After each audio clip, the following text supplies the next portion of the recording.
I've had major concerns around the New Zealand Environmental Protection Authority and our Ministry for Primary Industries, MAF before that, for their lack of vision and their lack of standing up against industry to actually do the right thing. We have conflicts of interest. I've exposed some in the past. In the Environmental Protection Authority, the people that are actually making those decisions around what is safe and what the safety levels should be, whether genetically engineered material should be released or whatever. And in my view, there needs to be changes at the very highest point of staffing of the Environmental Protection Authority. And there'll be some excellent people in there, but there are some people there that I believe shouldn't be there because of things that they've said in the past in the way of promoting genetic engineering, promoting chemicals, and saying that our legislation needs to change to make these things, particularly the GE, more easily to be released. And to have someone that said that to be the chief executive of the EPA is a very, very poor thing. Hi, this is Bruce Lipton, and you're listening to Green Planet FM. Kia ora, greetings, and welcome to Green Planet FM 104.6. I'm Tim Lynch, and I trust that you are doing well. I invite you to stay with me over the next hour as we discuss and find ways to take care of our unique and magnificent green planet Earth.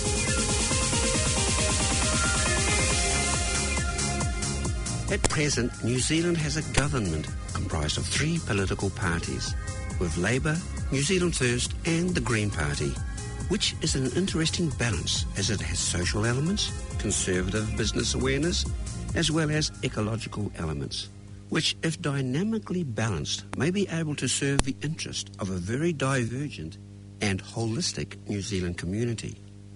That also nestled in the largest party, Labour, are Māori, who have a very intimate connection to the land and the living earth. With a young mother and her newly born, we have Prime Minister Jacinda Ardern, who in many ways added to the vocabulary in the election, speaking up generational change, which, to ramp it up, could also mean heralding a new paradigm of thinking and innovation. As New Zealand was the last country to be colonialised from the European theatre, it has in many ways been an incubator country where women claimed the right to vote in 1893, and being one of the first to have an 8-hour working day, many welfare state benefits, and the second country on earth to abolish the death penalty days after Sweden, and being the first major nuclear-free country and getting close to becoming a legal GE-free country, plus having a happiness indicator, are all part of our country's makeup. So, what of tomorrow? Can we be a world leader with a new empowering vision of connection and aroha? If there was a chance to make this possible, it is today. In the studio this morning, I have Steffan Browning, who spent 6 years in the New Zealand Parliament as an MP for the Green Party, and he is now outside the political realm, but still very busy endeavouring to bring about positive change, especially in environmental and ecological considerations. So kia ora, Steffan. Kia ora, Tim. Steffan, I think, was just so synchronistic. I didn't have anybody to interview today, and you rang me yesterday afternoon, and I thought, wow, this is fantastic. You were in Auckland, so I'm so pleased that you're here. Thanks, Tim. Yeah, because we need to be able to cover the future of New Zealand. I'm totally dedicated to the fact that we have to make sure that our children of today and tomorrow have a future and a biosphere that will sustain us for the next billion years. Yep. And we have to get serious at the moment as well. Things are rather desperate in lots of ways. There are some good news stories, but the monster seems to be carrying on degrading our environment. Very much so. So can I cover a few things? And can you mention quickly the portfolios that you held within the Green Political Party whilst you were in Parliament? Primary production, that of course included agriculture, horticulture, forestry, and I had fisheries for a good part of my time there, not all of it. We had safe food for a small period. There was some politics around that, so we didn't hold on to that. I had security and intelligence for a period as well. and biosecurity, you could say that's part of the primary production area. Food safety all the way through.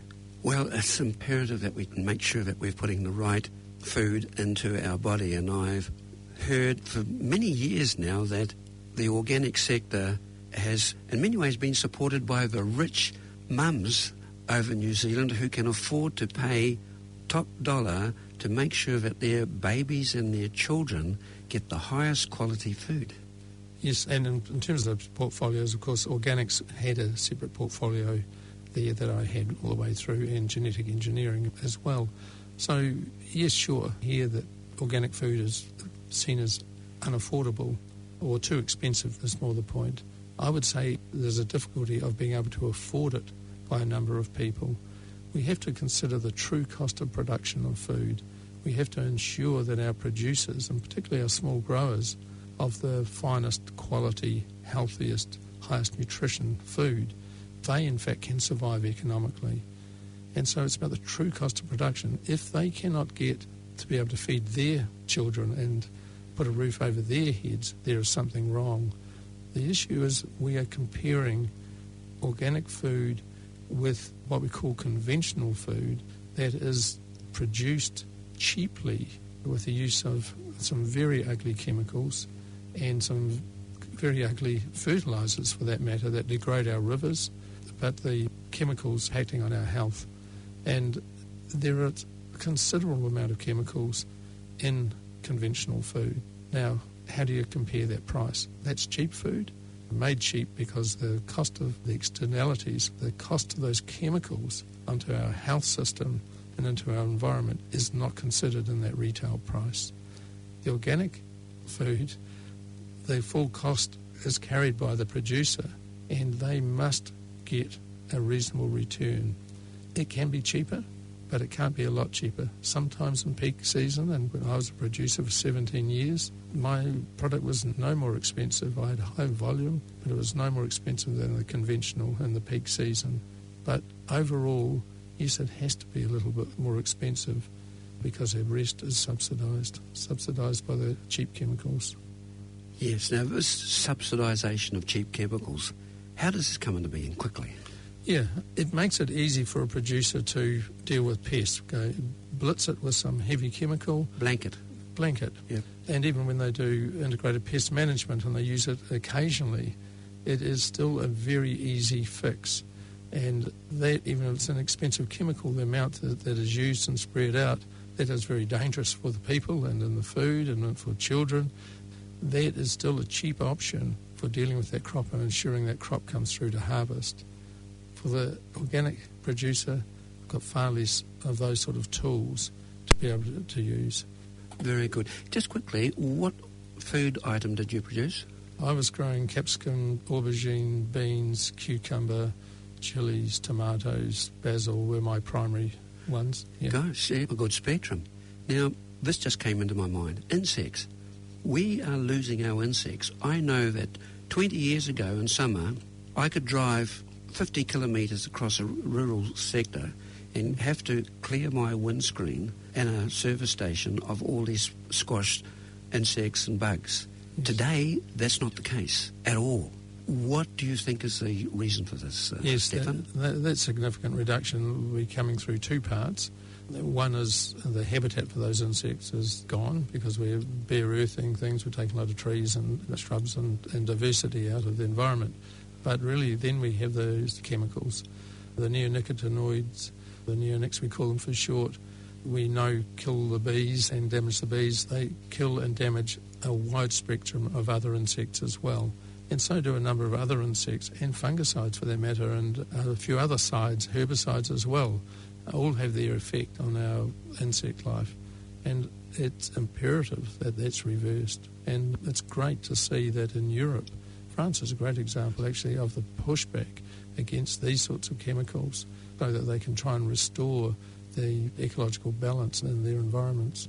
Thank you. I was just with a person in Germany last week and she said there are so many organic stores right across France, and France are actually doing some pretty potent things around stopping planned obsolescence and small, what you call, consumer items, but I don't want to go there. But the French also making sure that food that's in a supermarket can, once it gets close to its use-by date, it's actually then used for other purposes, like goes into prisons or hospices or whatever, and it's still got quality. So the French are out there in certain areas where they have what do you call it, a social conscience in many ways. Yeah, and some of the big businesses over there, the major supermarket chains as well, are saying, yeah, we want to sell this produce, but they're telling the growers of those produce, we're not going to accept it if you've used neonicotinoids in the production. Now, that's coming through from obviously the people, but there's the commercial outlets that recognise the wave of consumer interest in that. What we actually do need is our regulators, our EPAs, Environmental Protection Authorities, and the likes of governments to be saying, we're going to do the right thing and we're going to stop it, rather than wait until things have absolutely collapsed, it seems, before they actually change. So we need to keep the pressure on in New Zealand here, on my colleagues in Parliament and the regulators. We need some major changes in there. When you say major changes, this is serious if it's major? Yes, I think so. I've had major concerns around the New Zealand Environmental Protection Authority and our Ministry for Primary Industries, MAF before that, for their lack of vision and their lack of standing up against industry to actually do the right thing. We have conflicts of interest. I've exposed some in the past in the Environmental Protection Authority, the people that are actually making those decisions around what is safe and what the safety levels should be, whether genetically engineered material should be released or whatever. And in my view, there needs to be changes at the very highest point of staffing of the Environmental Protection Authority. And there'll be some excellent people in there, but there are some people there that I believe shouldn't be there because of their things that they've said in the past in the way of promoting genetic engineering, promoting chemicals, and saying that our legislation needs to change to make these things, particularly the GE, more easily to be released. And to have someone that said that to be the chief executive of the EPA is a very, very poor thing. So we'll see what changes come along the way in time on that, but we need to have a different vision, a different level of precaution, and the community and the environment has to be at the forefront before the economy. Thank you, yes. I mean, the whole GE thing, just recently we've had Napier, and I'd like you to quickly give a 1-minute story about what's happening in the Hastings area and also up North Auckland, because essentially we have got 2 major GE-free areas, and this may finally get the government, or have the government have the mandate when more areas in New Zealand go GE-free, to actually lock that down in legislation so that we can say nuclear-free New Zealand and GE-free New Zealand. Yes, so in New Zealand there's been some fantastic work done in the regions from GE-free Northland and Soil and Health Association that I've just got back onto the National Council of, GE-free New Zealand as well.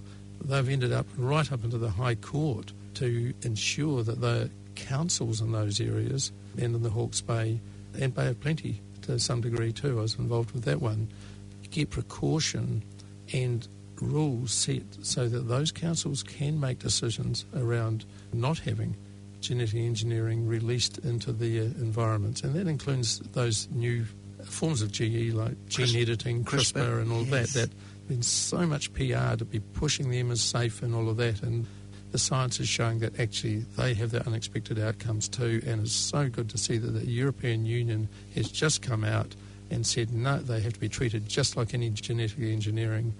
So we've got vested interest in scientists that have maybe got the blinkers on in New Zealand, concerned it will stall innovation in New Zealand. It will not.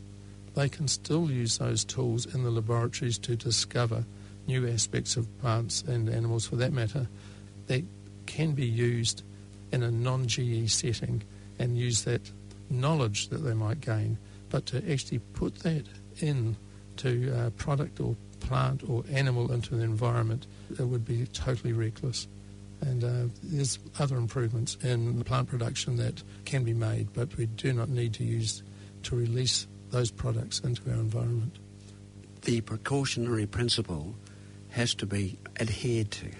Yes, it does. And in New Zealand, we seem to be very slow around that. We're very interested in uptakers of new technology. It's a bit like we short man syndrome or something. We have to reach out for these big so-called advances. We're scared we're going to be left behind.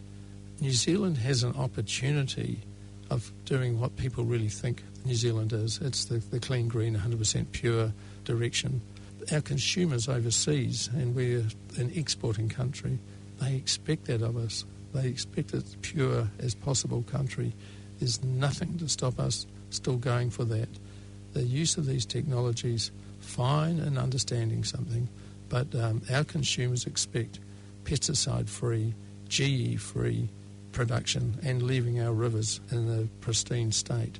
We can do that, and it's so good to see the growth in organics, and if we get governments behind organics and call regenerative agriculture systems, those sort of things, we will go a long way towards getting best value for our products from New Zealand at the same time as having a clean, safe environment. I still see New Zealand as being an arc of organic and, as you say, clean potential country so that we can feed the world. And as I've found out when I go overseas and meet overseas people, they see New Zealand as, the ordinary New Zealand, as a very good, warm, honest person. So how is it that just a few people at the top of the pyramid can actually, shall we say, manipulate the DNA for personal gain? And so I'm looking forward to this change happening, and I've come across so many young kids or young people from 16, 17, 20 who have even gone now vegan as part of another shift that's coming in, that they really only want to have more plant material growing. I mean, the hemp is a possibility in New Zealand, particularly when it comes to pulling down CO2 out of the atmosphere and making sure that the soil remains on the land and not run off into the sea or drains and creeks, etc. So there is a shift going on with biological and regenerative agriculture, isn't there? Yes, there is. There's certainly quite a movement with, as you say, young people, but through to older people. I recently turned 64 and I'm effectively dairy-free in my diet at this point, which is not that I'm opposed to the dairy industry in total, but I'm doing for a range of reasons, both health, which I'm seeing benefit of, and also not being part of that intensive dairy production. Lots of young people seem to be doing that, and I'm very, very pleased to see Bailey Perryman and Penelope Bundy just been voted on to the Soil and Health National Council. So along with myself and Marion Wood from Common Sense Organics in Wellington, we are new national councillors, but we've got that youth vitality and connection. I've got plenty of vitality, but I've got more. Yeah. And it's going to be really exciting with that organisation, which will do a major thing about growing its membership and reaching out to those young people to get that connection with those that are very concerned, say, about climate change, and through to those that are looking at the diet. Sometimes some of those same people reaching out for that aren't actually even understanding the connections right back to what's happening in the deep ecological systems in agriculture. Yes. And just to get everyone to join the dots and to see what we can actually achieve in this country, it should be fun. I agree, because I see things from a standpoint of the biosphere. I mean, everything's interconnected, and I just love deep ecology. And when we get to find out there that it's the bacteria and the microorganisms, the fungi in the soil, that really is a driver of all the growth, particularly how plants feed and the root connections, etc. It's magical there. It is, and yet successive governments have sucked out dropped the positions of soil scientists at major universities at the same time as effectively doing hydroponic farming with urea and whatever, and most visible, but not only in the intensive dairy industry, but to be losing soil scientists where that is the core of our agriculture and better and better understanding. So a rebuild in that area will be very, very important. Fantastic. What I want to do is quickly just cover a whole number of things. Air. The air in New Zealand, pretty good, sort of?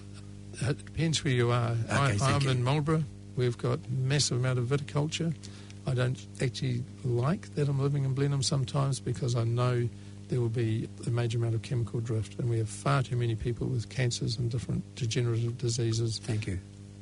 Yes. I was up at Matakana a couple of days ago, and there was a woman selling olive oil, And I said, have you got organic olive oil? She said, look, it's too awkward for us to be able to get, what's the word? Certification. She said, we've got all these vineyards around, and the drift from all the sprays makes it so awkward for us. And so she said, look, we can't actually say that. And so this is a big problem. It is a big problem, but one thing I can say is that in Marlborough we have a significant growth in organic viticulture too, but fortunately the growth in conventional is outstripping it. But there's no need to buy non-organic wine anymore. So that's a good way that consumers can work on is buy organic products to support that demand. Very good.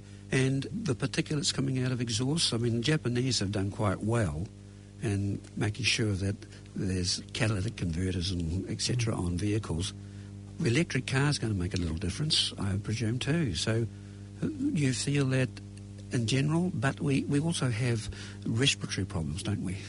There are respiratory problems, and some of that we see we put into the issues around housing, but some of that will be through the chemicals in food as well. Yes. There'll be a range of reasons for respiratory problems, and it's not the area that I'm so familiar with.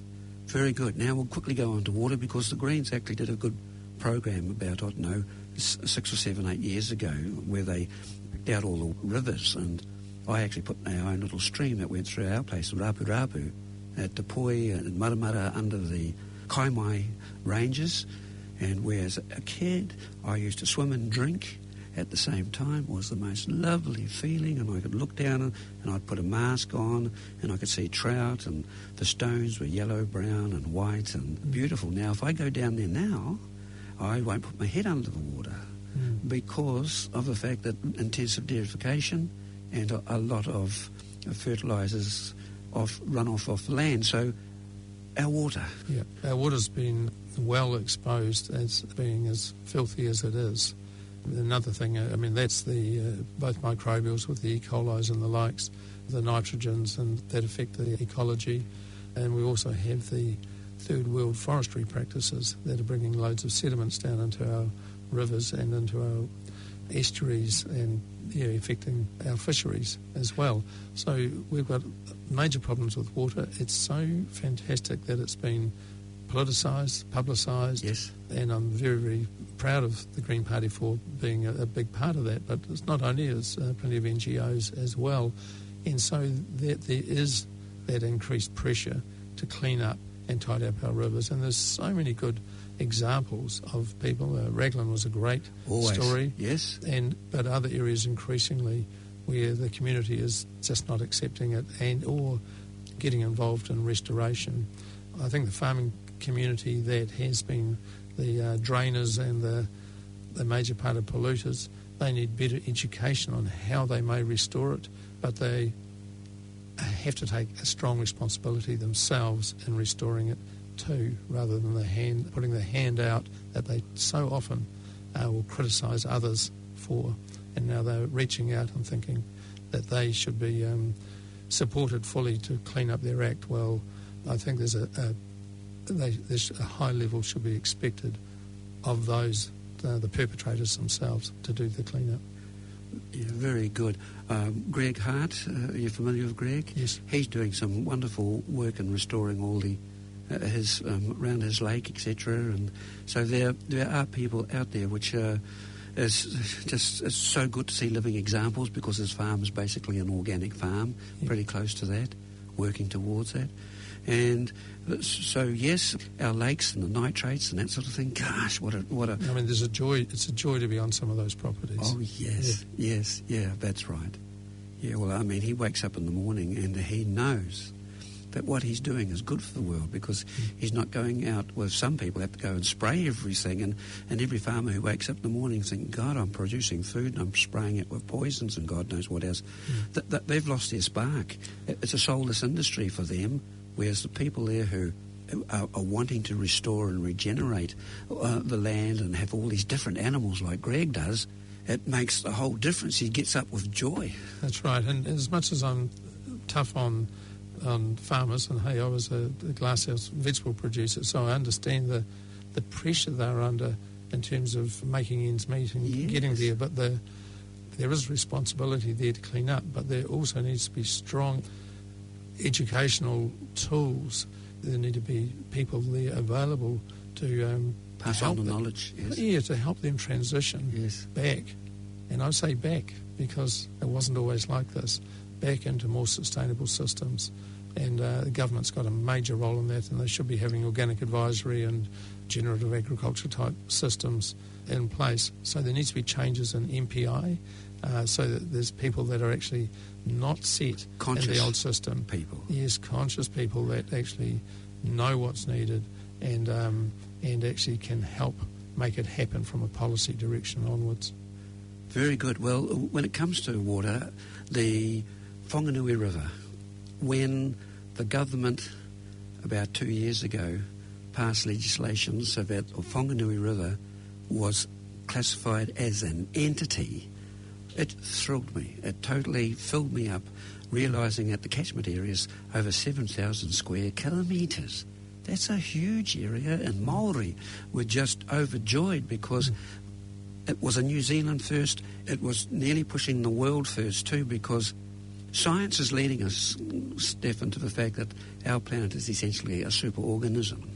And when James Lovelock brought out the Gaia theory or Gaia hypothesis, all of a sudden most of the people who were really interested in it were the ones who had a spiritual understanding of connection of nature and all of life, and all the indigenous peoples globally lit up to the degree they said, hey, white man, guess what we've been trying to tell you for the last 300 years. And so, again, there's a new consciousness to the fact that our planet lends us a body, and it lends us free air, free rainwater, and until recently a free food chain. So there is, again, a greater consciousness coming, and we're seeing things in whole systems, and that the whole biosphere is one living mass of profound life. That's right, and systems, as systems. Acknowledging genuine ecological systems is important. Yeah. I've spoken with Crown Research Institute scientists, and I talk about systems to them, and they'll say, yeah, we've got systems, but their understanding of systems is very shallow. Yes. And I don't know if I told you before, Tim, I remember being at one of our Crown Research Institute stands at the National Field Days out near Hamilton there. Yes. Mystery Creek, and here was a video running of plantain, a very useful part of a mixed sward for stock. It helps make a very healthy diet if it's one of the many plants in their diet in a mixture. But of course, now that they've woken up to that, they do a paddock of plantain. And next door might be monoculture. And next door there'll be one of chicory, and then there'll be the ryegrass and clover or whatever. And they'll say this is a systems, but it is still not a mixed diet on the day for it. And then they were having pest problems because they had all these moths and caterpillars eating the plantain. I said, what's that? And they said, plantain moth. Now, I've never heard of plantain moth. Me neither. But it would have been around forever and a day. Yes. It's only a problem when they treat it in a monoculture. So their understanding of systems is quite shallow, it seems. Separation. Yes. It's not great. Integration. That's right. And so, the farmers can put on quality into the stock, maybe, but they would much, much better if they could actually integrate those crops all together. Yeah. But that's how it used to be. And we'll get some of it back, and we'll have improvements in it as well when we get there. Because we have real healthy stock when they take on dandelion as well. I mean, dandelion and plantain, those are the leaves that I will pick up from the garden coming back to the house, and I'll put a few leaves in my salad as well. So it just stands to reason that once we integrate and have a far wider selection.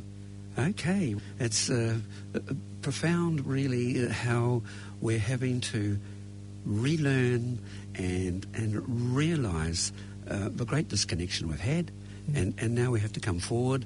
And so from there to soil, I'm really wanting to look at soil because I went to Findhorn way back in 1977, and I stood and looked and walked around and sort of played with their compost system, and I realised that there are so many other compost systems too, but this is to to get your soil and your microorganisms all working together and put them around your plant, you can have your plant zoom up if you have your balance of microorganisms, get that fungi and bacteria happening. Yes, and of course our systems at ours, I would say the conventional and dominant systems at the moment, aren't enhancing the microorganisms, the natural balance in the soil. And as I say, I despair that we lost so many soil scientists. I hope it's restored. We also lost our last seat for agro-ecological systems from Lincoln a few years ago. That's terrible. It is. And so we'll get back there, but it is good that there are also input providers, so people that are selling products to farmers and horticulturists that do recognise the need for more diverse microorganisms and are selling products that help put them back in there. But really a good system that would be happening on farm, and we wouldn't be using urea, superphosphate, things like that. They actually degrade the soil life and help also remove carbon from the soil and the like. So there's a lot of arguments around carbon and the soil, and I heard someone on the radio the other day talking up dairy industry because of the cow manure, I'll call it that, helps bring carbon to the soil, and they were suggesting that they'll be seeing increased carbon on dairy farms. Now, that might be just, but if they're using the superphosphate type fertilisers and urea, they'll be getting way less than they could do if they were having a less intensive but a more diverse farm. I've just come back. Last week came back from Austria, and so I did a lot of hiking. And the foothills, so to speak, green. You'd have thought that they would have put lime everywhere. And we were walking in a group of us, and I said, I smelt that, and I said, God, you know what? That's cow manure. And sure enough, they were getting their cow manure, and they were dragging it up on tractors, and they were spreading it out in such a way that they were getting this lush, real lush grass. They weren't overdoing it, so that the cows could come. I don't know. I didn't ask them how soon later after. That's right. Yeah. But I realised they were still using old ways. Yes. And we here in New Zealand, because I was on a farm there, we had all AI cows way back in the 1960s, artificially inseminated.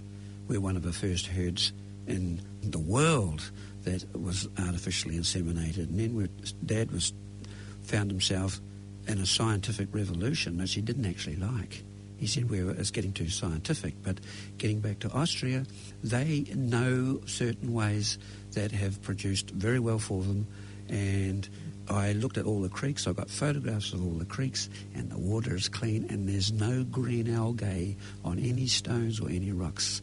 So I know that the ecology around there is vibrant and alive. Yeah, well, Austria is one of the countries that's got a good leaning towards organics and sustainable production. And there's the vineyards over there as well. They'll have trees around them, and they've just a beautiful picture. In my area in Marlborough, and you see that in the Hawke's Bay to a large degree too, we have this monocultures thing, and there's concern about the trees. They might house birds that might eat the grapes, and we just lost that diversity, and it's very industrial. So I look again to that, moving back to something that's a more balanced, diverse landscape and production, rather than having these monocultures. Yeah, very true. I'm speaking with Steffan Browning, who was a Member of Parliament for the Green Party.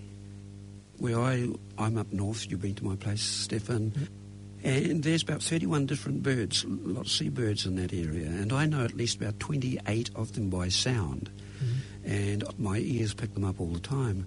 And I realise this diversity of birds is so important, particularly if you want your thrushes and blackbirds in the garden, and sure, sometimes they will scratch out seedlings, etc. But again, bird life, imperative. Yes, and we talked earlier about the drop in insects. That's caused a major drop in bird life as well, of course, and around the farmland and in particular. So, we want the diversity.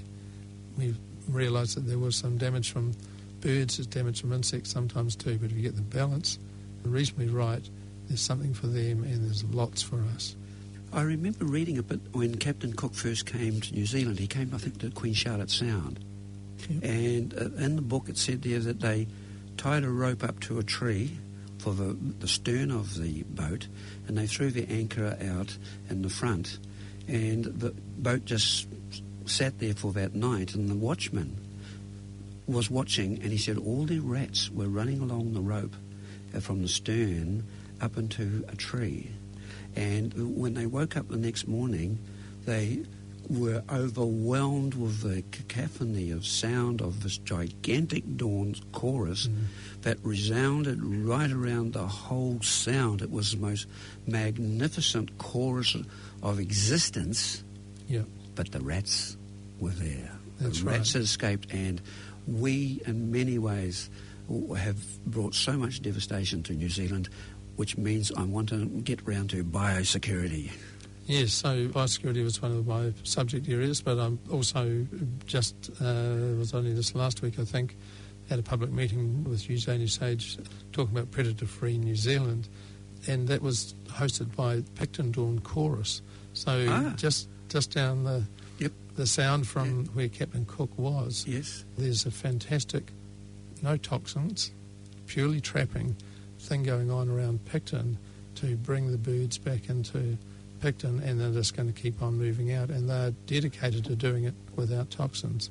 So Picton Dawn Chorus people need a real pat on the back. They're having great success, and at the same time we have the issue of 1080. Thank you. I thought you might go there, Tim.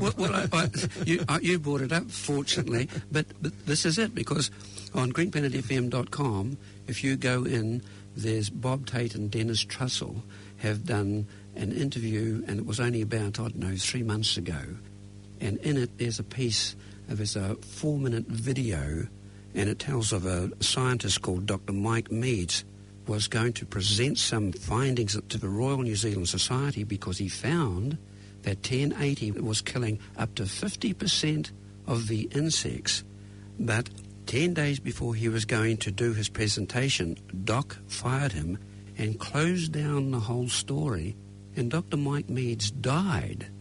And this was all just then covered over, and nobody knows anything about it. But fortunately, there's some very good human beings who have followed up on this, and we need to realise that we've got to find another way, because New Zealand uses something like about 80% of the world's total of 1080, and so why are other countries not using it?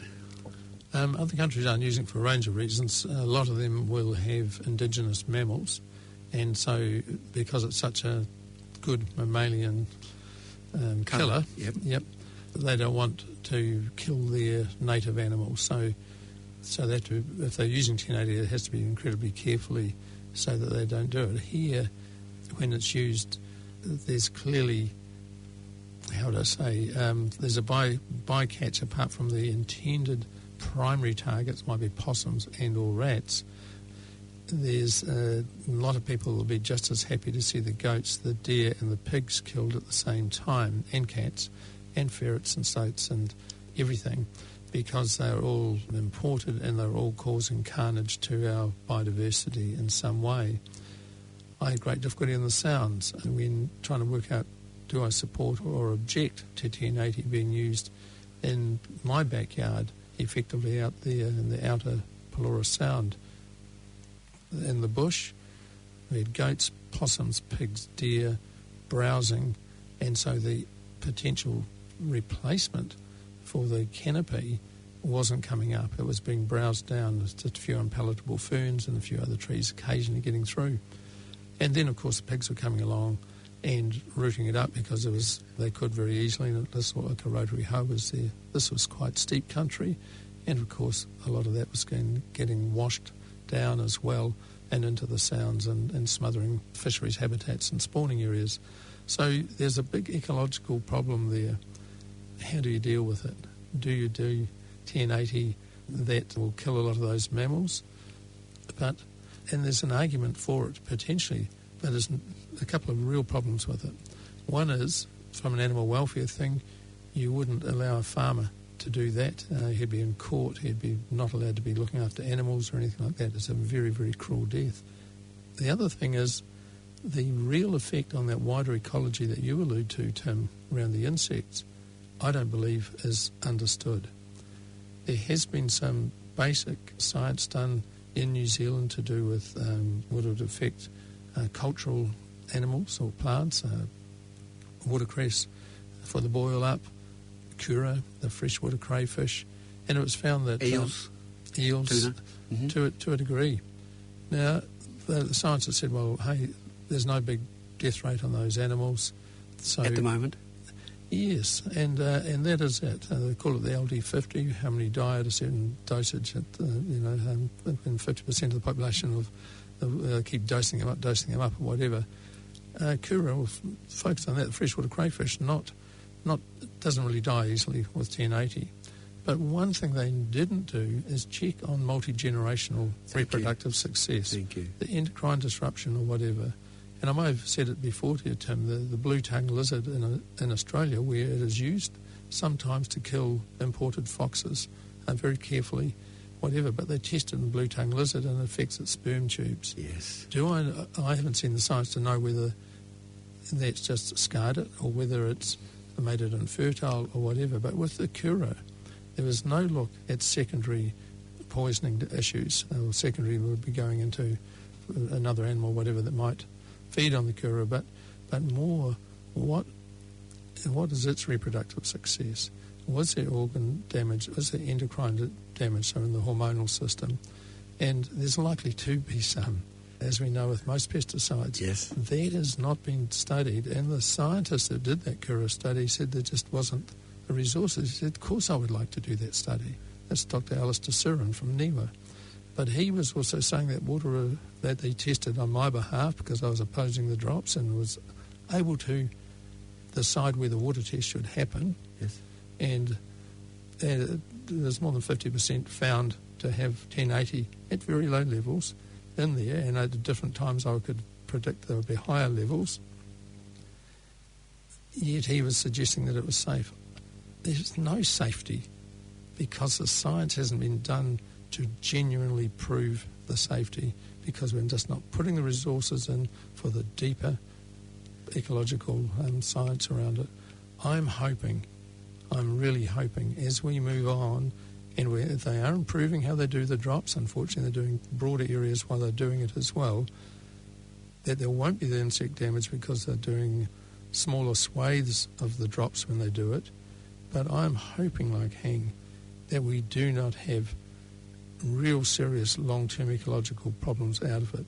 But we cannot say that with surety at the moment because the science just isn't done. And so while the drops continue, if they wish to continue them, and my colleague Eugenie Sage, who's absolutely deeply concerned about the loss of biodiversity and birds in particular, we need her and others putting way more resources into the research. We need way more resources going into community non-toxic and or ground control systems of control. We need hunters out there as well. Yeah. We need to make, and my old friend, well, Donald, who's long passed now, he had a possum skin seat cover in Parliament, and that was because he saw the potential of having community businesses, industries set up where people were properly honoured and paid well for their work on the ground to deal with pests to help bring our bird song back, but at the same time looking to make value out of the products where possible. Very good, yes, because possum fur, you can integrate it with wool or mohair, and if there's no TB in the possum, that can be used as pet food. So many possibilities. Oh, we've got to keep on trucking and moving on, because one thing is huge amounts of money needs to go into biosecurity on the borders. And I know that there is a gigantic problem at the moment. There's all sorts of things coming in ships and the ballast and ships and, oh gosh, I mean, it's a big one, isn't it? I mean Damien O'Connor's working hard to try and deal with mycoplasma, And that's one thing I said right at the start. I was still in Parliament at the time. You've got to get in and you've got to cull it straight away and get in there. And, of course, they prevaricated and mucked around. And who was this? National Party? National Party was in at the time. Yep. And Nathan Guy had... I'll shut up. You carry on. Yeah, well, Nathan rebuilt the budget for biosecurity after his predecessor in National, David Carter, had culled it significantly, but it still is not doing the job. It only brought it up to the standards that had happened when they came into government in the first place. And we were and that had already brought Varroa and other things in. We've got major problems with what's coming in. I'm optimistic that Damien will improve things, but in fact, we all must take a personal responsibility in how we manage ourselves coming in through the borders as well when we go in and out, that we're not bringing in new pests and that. Then it's a matter of their skills to acknowledge and jump on things quickly and promptly. And I've just said time after time, and Tim, you know it. We dropped the ball. Yeah, now, a lot of people don't realise that. How many cows could be culled in New Zealand? Just quickly. I can't remember. 700,000? Yeah, it's tens into hundreds of thousands. Horrendous, yeah. It is. So biosecurity, now I'm going to jump it. Okay. Big time. National security. And you come from Marlborough, yep. And you've lived there, and just up the road is Waihopai, the Five Eyes, the listening station, Echelon, that records and listens to everything electronic, to all the different chatter, all emails, all text, all electronic communications. Yep. So, that is in my backyard, and I don't often miss the annual pilgrimage by others to come to it to protest it. I did last year. I was away, but yes, that should be closed down, just per se, just stopped. It's just... It persists regardless of who's in Parliament at the time. It seems to have a power over and beyond the government of the day, and I find that appalling that the people can bring in a government and say the Greens are a significant part of it, and we cannot seem to close that down. In fact, what National did was bring in laws that made that, rather than just being external spying base or whatever, and the GCSB, the Government Security and Communications Bureau, spying externally just to keep us safe in theory, could actually turn around and spy on us much more easily. And the telecommunications interception bill that I was all over when I was in there, that came in as well. And that came in, and they celebrated it effectively when the spy agency bosses and the police force bosses around the world were in New Zealand. They celebrated those changes to the law that made it more easy to spy on New Zealanders. It was appalling, disgusting, and somehow we've got to overcome this. I fluked going into a room. I don't have a TV. I fluked going into a room, and the TV was on, and you were speaking to that, and you had said that the Attorney Generals for America, Canada, UK, Australia and New Zealand were all in New Zealand at that time. That's right. Celebrating this. So this is terrible. And from what I gather, the different countries can say, no, we're not spying on our own country, but every country spies on everybody else's country, and so that they can slip out the back door there. So it's a big problem. And I realised too that James Clapper, who was the NSA chief, happened to be down in New Zealand some years ago, and he was caught getting onto an aeroplane flying back to the States after having been with John Keegan, New Zealand security apparatus, because some keen photographer had been at Wellington Airport, photographed the plane, blew it up, and there was James Clapper getting on board. Now, the interesting thing about James Clapper is that he, in many ways, has lied on a number of occasions to Congress. And I just see here that in usatoday.com and also in usnews.com, they are saying, lock him up. Lawmakers renew calls for James Clapper perjury charges. And here we are in New Zealand listening to this man, and who's been in the security apparatus for some unknown reason. He has huge immunity, and just 10 days ago, I must throw this in, he threw Obama under the bus by stating that Obama had said, let's spy on Trump in 2016.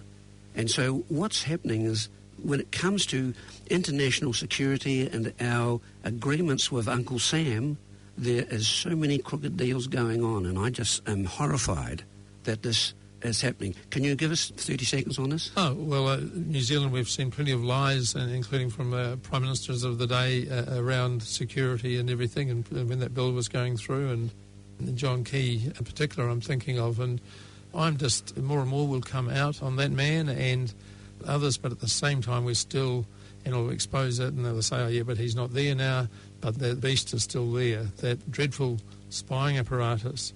And people may think it doesn't matter because I'm not doing anything wrong, but what your lifestyle is, and the things that you find important may be considered by a later government or personnel to be not seen as ideal.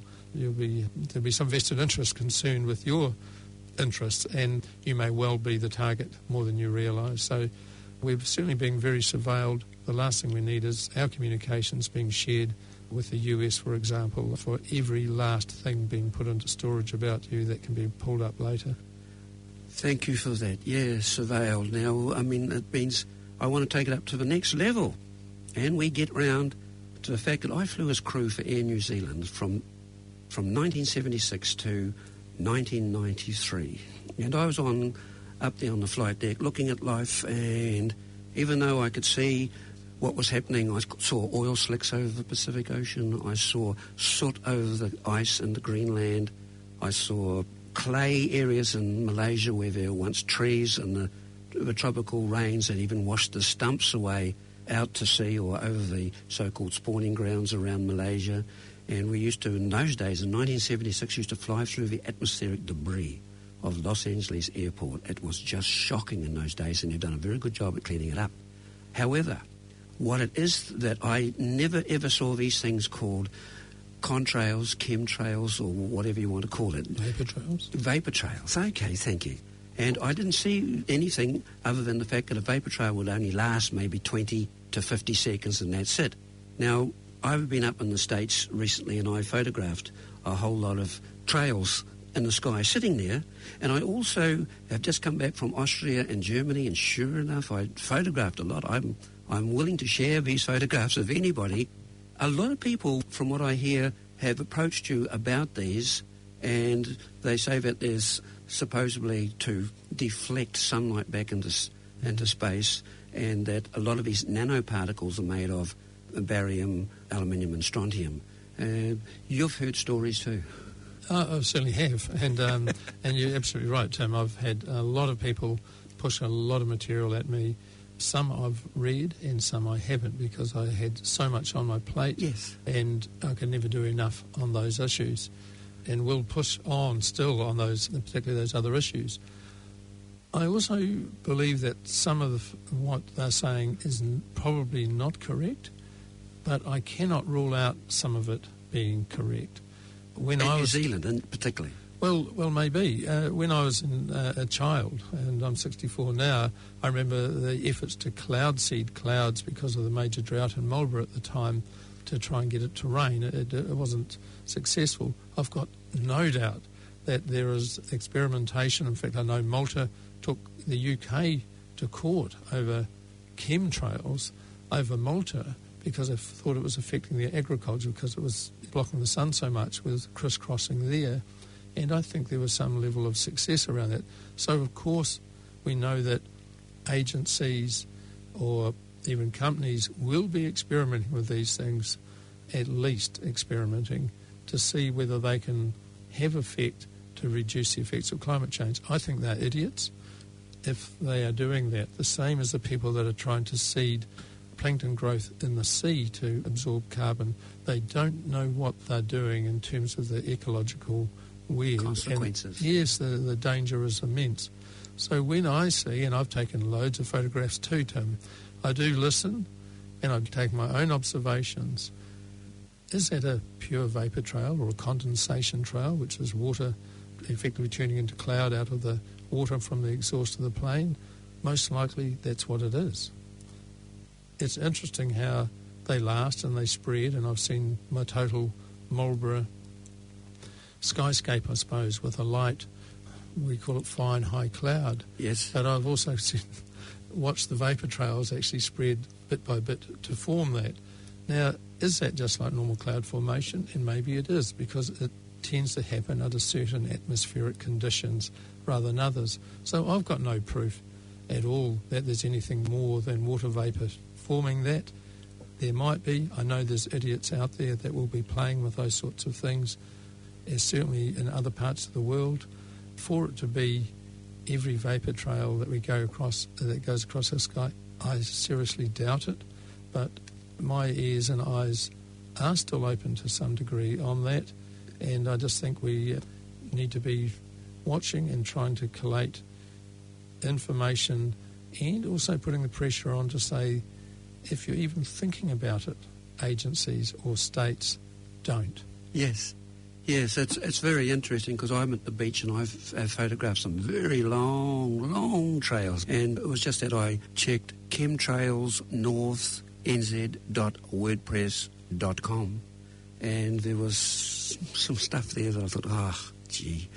I have been told that jet engines are quite different now, and they are more likely to do a particular type of trail. I don't know. I'm not that expert. Yes. So I've seen pipes hanging off aircrafts or photographs too. So we've got to have a look at this one. But in the meantime, I'm waiting for humanity to really realise that we're a global family, and we've got to actually come together to solve all these problems, because we're at multiple tipping points of economic, societal and ecological. And I just want to say thank you so much, Steffan, for wanting to keep going and keep pushing the envelope to bring more insight to the world, bring us together, so that the children of today and tomorrow can really have a life to look forward to. Thanks, Tim, and I'm remaining optimistic against the negative stuff we see and we deal with so much. But there's some fantastic, as I say, vitality coming on with another generation of, we'll call it succession into these issues.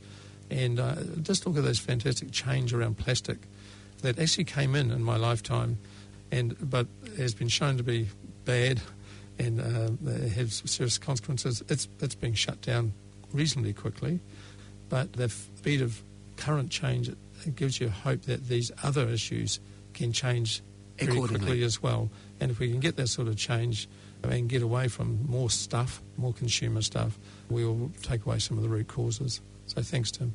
Thank you, Steffan. That was Steffan Browning, who used to be a Member of Parliament for the Green Party here in New Zealand. Decide to network. Use every letter you write, every conversation you have, every meeting you attend, every email you send. And remember, even Facebook. To tweet and to express your fundamental beliefs and dreams. Affirm to others the vision of the world you want. Network through thought. Network through action. Network through love. Network through the spirit. You are the center of a network. You are the center of the world. You are a free, immensely powerful source of life and goodness. Affirm it, spread it, radiate it. Think day and night about it, and you will see a miracle happen. The greatness of your own life in a world of big powers, media and monopolies, but of 7.6 billion individuals, networking is the new freedom, the new democracy, a new transparency, and a new form of wholeness and happiness. This originated by Dr. Robert Muller, Chancellor of the World Peace University in Costa Rica, Central America. I invite you to be able to come to greenplanetfm.com, where we have over 400 interviews in our database, which you can readily download and listen to be able to inspire yourself to become the change you want to see in the world and become involved in caring for your children and grandchildren's future. We are also on Facebook, on Green Planet FM and ourplanet.org. Please come and love us. This is Tim Lynch. And or Lisa Eyre. And Liz Gunn. in the spirit of aroha, wishing you a wonderful week. We look forward to being with you next week. I say kia kaha and haere rā.